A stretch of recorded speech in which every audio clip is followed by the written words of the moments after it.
Welcome to The Nation. Well, the Prime Minister moved to clear the decks this week on what has been one of the most troubled policy areas for Labor, asylum seekers.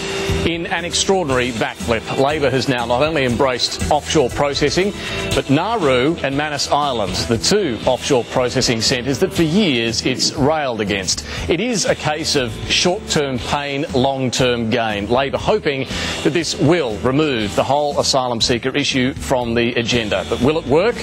And will it deny the coalition what has been one of its favourite weapons against Labor over the years? Well, joining us this week, Labor MP Ed Husic, the former New South Wales Liberal leader Kerry Chikarovski, former Immigration Minister in the Keating government Jerry Hand, who was responsible for introducing mandatory detention in the first place, and Liberal MP Josh Frydenberg. Welcome to you all. Let's, Ed Husic, start with you. The Prime Minister and other ministers this week have conceded that this has been a compromise from the government to go with Nauru and Manus Island. No one has yet, though, admitted from Labor that you've got it wrong in the past when it comes to border protection, resisting these options for so long. No one's expressed any regret. Are you willing to do that? Well, I look at it in terms of the present situation. The present situation demands a response. The present situation where people are drowning making that trip, the two-day trip from Indonesia to here, and the reality demands of us a policy response that can address that issue. I can understand why you want to focus on the present, but did Labor get it wrong in the past? Well, no, because we've basically, as I said, policy should adjust to the circumstances. And from my perspective, those deaths, it's just intolerable to continue a situation where people are dying. I don't think anyone disagrees with that, have the... This has been the same situation for 12 months. 12 months ago, the High Court knocked off the Malaysia plan that the government favoured. People were dying, people were trying to get to Australia then. Why not do this 12 months ago? Well, because we had sought to find a way within this Parliament to have the Malaysia arrangement be successfully implemented, because we believe that, and it's pretty much been borne out by the Houston report this week, in an area, in a region where you have 4 million, nearly 25% of the world's refugees, you need to have a regional answer to this issue. And we believe that this was, and as described by the Houston report, an important building block, and we were trying to get that through. It wasn't, we just couldn't do that within this Parliament. But it also needs more work, according to the Houston report. It needs legally binding protections and safeguards, and they don't exist under that Malaysia plan. And what is important is that they highlight that this is something that we should definitely be working towards, that in their words they say it should not be neglected and it should not be left aside. It's something to build upon. Jerry Hand, I'm keen to see what you think about this policy. Labor has gone through contortions over asylum seekers. What do you think where they've landed? Well, I think the report's an excellent report, but every single recommendation in that report has to be implemented. If it's not, the exercise of this week is a sleight of hand. Because unless you go the full Monty and do what they said, and do what Angus Houston said, and Paris, implement them all, get the regional concept up, this has just been a bit of a sideshow, getting Nauru up. Well, do you, though, think that the short-term answer of going with Nauru and Manus Island is a good idea, is going to work? I personally have great difficulty with the offshore, but I've come to realise that the only way to break the situation from continuing was to go with what was agreed by the Parliament. Are you willing to say that Labor got it wrong? I think they did. Came to power? Absolutely, and I think they got it wrong. I think the intentions were marvellous, but you see, when you make a decision, you don't worry about that decision. You always worry about the decision that comes next and the one after that. So, Ed Husic, why can't you say that in hindsight your intentions were right, but you were wrong to dismantle the Pacific because I don't agree with respectfully, I don't agree. Insofar as you look at the regional situation, most of our neighbours dealt with an upswing in people who are arriving on their doors. Indonesia had a lot of people from Afghanistan. Malaysia had a lot of people from Myanmar. We had people from Afghanistan and Sri Lanka in that post-2009-2010 period. Bearing in mind too, the US, Australia, most of the West refocused on Afghanistan. Sure, but there were particular... and and that did lead to a lot of people but there were seeking particular refuge. pull factors for them coming to Australia. The Houston report makes that very clear. It talks about these pull factors being significant. That's something Labor denied at the time. Well, it talks about pull and push factors, and it talks about pull factors being, for the bulk of people who are seeking refuge, 80% of them go to the country nearest to them, and there are about 20% who look at, other factors, for example, economic security, for instance, that drives them to make that decision. Josh Friedberg, let's bring you in. As Jerry Hand says, this is a report that is intended to be accepted in total. 22 recommendations taken as a whole. Do you agree that it should be taken as a whole? No, I don't. But firstly, I just want to correct the record here, because Ed's got a bit of amnesia and so does his Labor colleagues. In the 3 years before 2001, there were more than 12,000 unauthorised arrivals to this country on 160 boats. John Howard implemented that tripartite suite of measures, which included towing back the boats, the TPVs and the offshore processing. The net result of that was that in the 6 years after 2001-2, only 272 people came in 16 boats. Spend too long so talking that policy about worked. Past history, but the question is, should this report be accepted as whole? And you've said no. Why not? What shouldn't be accepted? Firstly, Malaysia shouldn't be accepted, because Malaysia is not a signatory to the 1951 Refugees Convention, and we do not believe that human rights can be guaranteed there, and it was knocked out by the High Court. But hang on, I thought the Coalition's policy was, even if it doesn't sign the Refugees Convention, as long as it makes legally binding commitments to protect these people, then that's good enough. No, I don't think that it is going to happen. But isn't that Coalition policy? No, well, the Coalition's policy is we don't support Malaysia. And, you're talking about a But hang on, do you know what the Coalition policy is? Absolutely. And you're talking about a hypothetical. Well, the Coalition policy is we do not accept Malaysia in its current form. And no, but would you accept Malaysia if it made legally binding commitments? To what? To protect human rights? Yeah, to give them the health, education, work rights that are part of the plan. Look, we'd have to see when that comes to the Parliament in the legislation. But you're talking I'm asking if you would accept a plan that involves legally binding commitments from Malaysia. Yes or no? I mean, I don't think Malaysia is the right solution, and I think a lot of colleagues on my side would agree with that, and we've made it abundantly clear. Yeah, but I'm trying to establish why. Is it because legally binding commitments make it okay? But what are legally binding commitments? I mean, they're commitments that are guaranteed in law. Well, about what? About human rights protections? I mean, they haven't signed up to obfuscating. But they haven't signed up to the Refugee Convention, and the Refugee Convention lays out. Neither does the US, by the way. I think you'll find the Coalition policy is as long as they're legally binding commitments, then you'd be willing to. No, as long as they're politically convenient. No, we're dealing with hypotheticals. So can I just say, I don't think Malaysia will be accepted by the Coalition. We've made that under any clear. circumstances. Well, I can't see the situation where they're going to get these legally binding commitments by Malaysia. Look, I actually think that the difficulty with Malaysia, and I'm not in the Coalition in Canberra, but I think as a layperson looking at this now, I think the difficulty about Malaysia, as opposed to Manus and to Nauru, is that Malaysia would not be under Australian control. Manus and Nauru will be operated by Australians, subject to the conditions that we as Australians would expect. And I know that there's been a lot of stuff from refugee advocates saying, oh, it's inhumane to put people into those facilities, but I can be absolutely confident in saying that those facilities will be very well-run facilities, and all the sorts of things that you've just spoken about, education, health, proper housing, proper food, they will be provided. Now, as a person who's not directly involved in the debate in Canberra, what concerns me about relying on other countries to provide those sorts of facilities is that we would be relying on those other countries. We take responsibility for the people coming to this country. We process them as they should be processed. I'm actually going to take a bit of credit here, David, because I sat on your show several months ago and I said we should reopen Manus, we should reopen Nauru, and we should increase the humanitarian intake to 20,000. You probably don't remember it. But I mean, I thought at that time that was a good solution. I think we should call it the Kerry-Chikarovsky Well, actually, no. My understanding is, according to the Australian this weekend, is that it was actually the Chris Bowen solution, and he took that to Cabinet. Well, correct. He took that to Cabinet. He got rolled by Cabinet 12 months ago.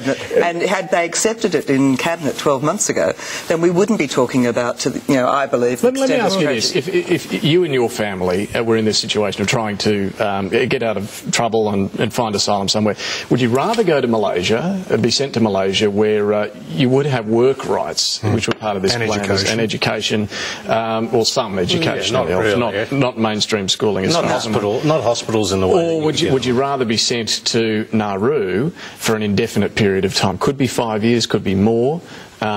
Where you're stuck on Nauru indefinitely. Yes, you'd have the food and shelter and all and of that. The education. Pretty basic, you would think. Yeah, well, I mean, what would you go for? I've not been to Nauru, so I don't know what it looked like when it was operating, but I'm told by others who've been that it was a reasonable facility. So you'd rather Nauru? Look, I think I'd rather know that I was in a position where my children were getting educated. They were available to have the best health care that could possibly be provided. And that's the sort of, that I think as a person worrying about my future. So Malaysia would be a stronger deterrent then?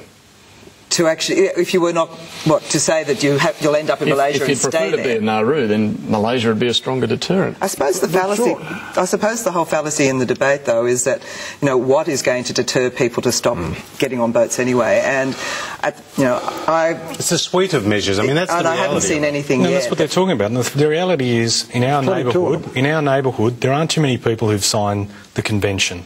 However, Malaysia, and can I just say, I mean, some of the stuff that you said, Josh, is what prompted the Malaysian High Commission at a write last week to members of Parliament saying, we understand that politics is feisty, or words to that effect, but we have a pretty good record on refugees. I mean, they helped in the resettlement of over 250,000 Vietnamese. They'd been working with the UNHCR over many years. We have deep relationships with a great ally in Malaysia. I mean, we have the 5 power defence arrangements we've had for over 40 years. And what the coalition has been doing is bagging out a good neighbour that we need in our neighbourhood to help us solve a regional issue. So if you're saying that they are such a bad government and that their regime is so bad, why you will obviously maintain the existing arrangements we have on a whole suite of issues. Why then has the Houston Committee said that it's not workable at the moment? No, they have said that they believe that longer term this is something that has to be dealt with, and in fact Paris Aristotle said I wouldn't support anything that didn't include Malaysia. Let me ask you this. Will Labor continue to work on Malaysia, or is this going to drop off the radar? From my preference, quietly? I hope they do. Has any contact been made with the Malaysian government this week at all? Well, I can't answer. Obviously, I can't answer that. I've been busy changing nappies. We should point out that Husic can I just say, 8 days ago become a dad. So David, can I just say, there's great hypocrisy here. I mean, 5 years ago, when John Howard was taken from office, effectively replaced by Kevin Rudd, he unravelled a very successful policy, a policy that had stopped the boats. And suddenly we're in this situation where more than 22,000 people have come, more than 360 boats, costed $4.5 billion to taxpayers, and tragically, more than 1,000 people have lost their lives at sea. That's not true. What? See, What's not true? That lie has been said over and over and over in this debate. 1,000 deaths. 350 of the deaths were in 2001.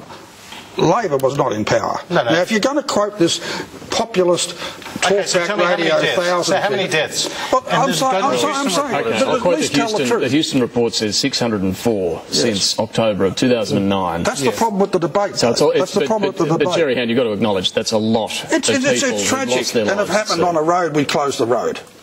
And it's outrageous that it's happened. I agree. And I sat and watched the debate, and I heard speaker after speaker accused the Prime Minister and the Minister and sheeted home to them that they were the reason 1,000 people drowned. Well, now, if that's the case, Kerry, now hang on, if that's the case, every minister that's been responsible for prisons or whatever is personally responsible for tragedies occurring. Now, listen, I'm a bit sensitive to this. I was the minister, and I had to put up with people in custody and people jumping off roofs and the injuries. It's not very pleasant. It's not very pleasant. But you can't and blame I object whether it was John Howard or anybody else being blamed for things that they have no control over. But you It's can't not blame fair. Chris Bowen, because Chris Bowen actually tried to do something about it, but and he got rolled. Well, I'm just pulling up on a point, because that's the trouble with this debate. Can I just say, the other thing that the Houston report pointed out was that for the first time in 35 years of the humanitarian visas being offered, in 2011-12 there were more humanitarian visas given onshore than offshore. That's right. Yeah, and that's right, isn't it? Wrong, yeah. So the net result of their failure to protect the borders has meant that thousands of people waiting in camps overseas to come to Australia. Some of that failure too. No, hang on. Thousands of people waiting in camps overseas to come here have been denied an opportunity to a key part of this new Pacific solution is this no advantage test, which will mean that those who are sent to Nauru and Manus Island are given no advantage over those who would apply and waiting in camps in Indonesia, Malaysia and elsewhere in the region. This could well mean, though, at Husic, that people are there for years on end. They've been processed, perhaps, found to be refugees, genuine refugees, and yet what? You leave them languishing in Nauru for as long as it would take someone in a camp. Well, no one wants people to be languishing. I mean, I have constituents in the electorate that I represent that sat in camps for 10 years.